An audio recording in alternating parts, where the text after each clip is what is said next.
This was suspense beyond anything the world of chess had ever known. Garry Kasparov, 34 years old, a cheerful and confident player throughout a dominating career, hovered over his pieces in the deciding game of a match with an implacable challenger. Deep Blue, a computer. Kasparov won the first game in a breeze, but the next day he got the shock of his life. To Kasparov, Deep Blue played the second game much more strongly, differently. Unlike a computer, he said. Kasparov conceded, and the loss wore on his mind for the rest of the match. In each of the next 3 games, the world's preeminent chess players, man and machine, battled each other to a draw. Kasparov's early scorn for Deep Blue's abilities had proven a great mistake.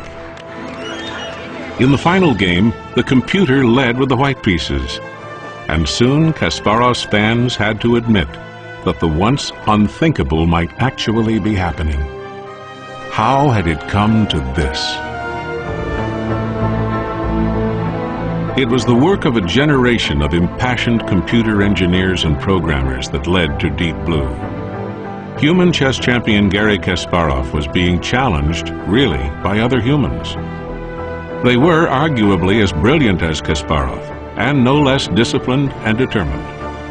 They passionately believed they could teach their machines to surpass the performance of the human brain. The programming pioneers of the late 1940s knew and respected chess. It was a smart person's game and a worthy challenge. But after all, what a grandmaster did was just look ahead and analyze various possibilities, wasn't it? And computers could be taught to do that, but not easily, and for decades, not very well. Still, by the mid-1980s, computer chess programs began challenging and occasionally beating grandmasters. It remained unclear whether they could ever defeat the world's best. In 1996, after 7 years of research and development, a team at IBM believed they were ready to challenge Garry Kasparov. In Game 1 of 6, Deep Blue eked out its first win against the champion. Kasparov learned fast and won the match decisively. His confident proposal for a rematch in 1997 was immediately accepted by the IBM team. They were learning too. The afternoon of May 11th, 1997. Game 6, the deciding game. Deep Blue challenges Kasparov's brain with an array of 256 processors that can examine 200 million possible moves every second. They call it the brute force approach. Kasparov doesn't try, he can't try, to consider every possible move. He knows from experience what's important, and he relies on the human mind's extraordinary ability to recognize and remember patterns. The patterns of chess experience lived in Deep Blue's software too. Grandmasters had coached IBM's programmers to deepen Deep Blue's book, its library of what humans knew from experience about how to win.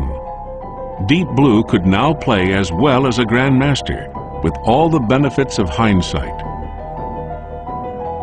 In the early moves of Game 6, playing by its book of openings, then in the mid-game analyzing millions of possible scenarios by sheer brute force, Deep Blue has led Kasparov into making a poor move. Kasparov is rattled. He defends what he can, but it's clear that the computer will reliably do what he himself would do. And he recognizes that he has already lost. On Deep Blue's 19th move, the champion resigns. For people watching around the world, it is a slow-motion moment. Deep Blue has defeated world champion Garry Kasparov in an absolutely stunning... IBM retired Deep Blue, and it never competed again.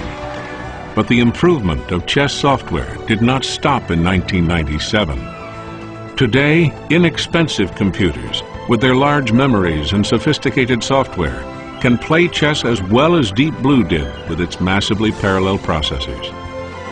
Yet Deep Blue versus Kasparov was justly called historic.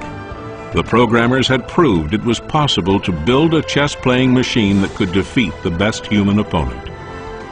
Nevertheless, the machine they had built did not play chess by thinking in the same way a human does. A machine that can think remains the dream, and it's still many years and quite a few startling breakthroughs away.